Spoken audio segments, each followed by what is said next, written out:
शांति। हमारे चैनल में आप सभी का स्वागत है। आज हम एक प्रेरणा स्पर्शी कहानी लेकर आए हैं जिसका शीर्षक है भगवान की मदद। आइए सुनते हैं कहानी। एक शहर में एक सेठ रहता था। उसके पास बहुत पैसा था। वह बहुत फैक्ट्रियों का मालिक था। एक शाम अचानक उसे बहुत बेचैनी होने लगी।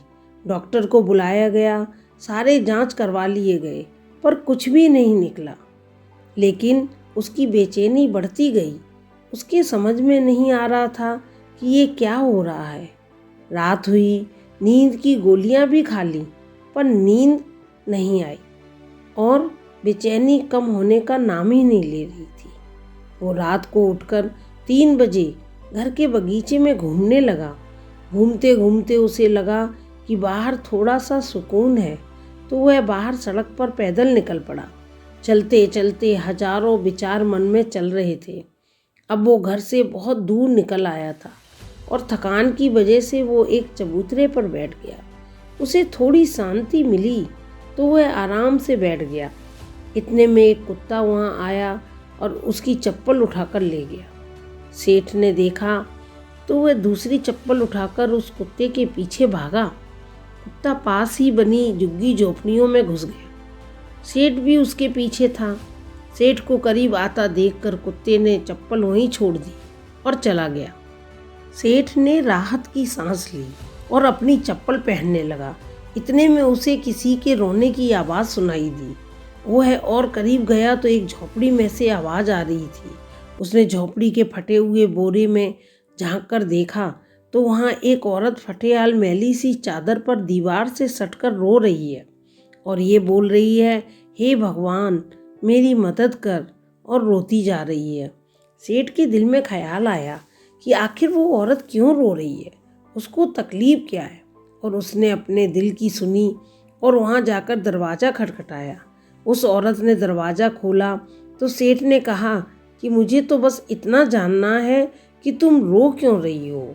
औरत की आंखों में से आंसू टपकने लगे और उसने पास ही गोदड़ी में लिपटी हुई उसकी 7-8 साल की बच्ची की ओर इशारा किया और रोते रोते कहने लगी कि मेरी बच्ची बहुत बीमार है, उसके इलाज में बहुत खर्चा आएगा और मैं तो घरों में जाकर झाड़ू पोंछा करके जैसे तैसे पेट पालती हूँ, मैं कैसे इलाज कराऊँ इसका। ये सब सुनकर सेठ का दिल पिघल गया और उसने तुरंत फ़ोन लगाकर एम्बुलेंस बुलवाई और उस लड़की को एडमिट करवा दिया।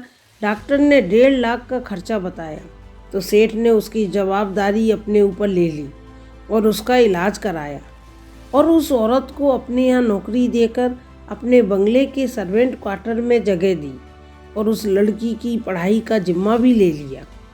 वो सेठ कर्म प्रधान तो था पर नास्तिक था। अब उसके मन में सैकड़ों सवाल चल रहे थे क्योंकि उसकी बेचैनी तो उस वक्त ही ख़त्म हो गई थी जब उसने एम्बुलेंस को बुलाया था। वह सोच रहा था कि आखिर कौन सी ताकत है जो मुझे वहाँ तक खींच लेगी। क्या यही ईश्वर है? और यदि ये ईश्वर है तो सारा संसार आपस में धर्म जात पात के लिए क्यों लड़ रहा है? क्योंकि न मैंने उस औरत की जात पूछी और ना ही ईश्वर ने जात पात देखी। बस ईश्वर ने तो उसका दर्द देखा और मुझे इतना घुमाकर उस तक पहुंचा दिया। अब सेठ समझ चुका था कि कर्म के साथ सेवा भी कितनी ज़रूरी है, क्योंकि इतना सुकून उसे जीवन में कभी भी नहीं मिला था। तो दोस्तों, मानव और प्राणी सेवा ही धर्म है। यह असली भक्ति है। यदि ईश्वर की कृपा पाना चाहते हैं तो इंसानियत अपना लें और समय समय पर उन सब की मदद करें जो लाचार या बेबस हैं, क्योंकि ईश्वर इन्हीं के आसपास रहता है। हम भगवान को तो मानते हैं लेकिन भगवान की नहीं मानते। यही बड़ी समस्या है।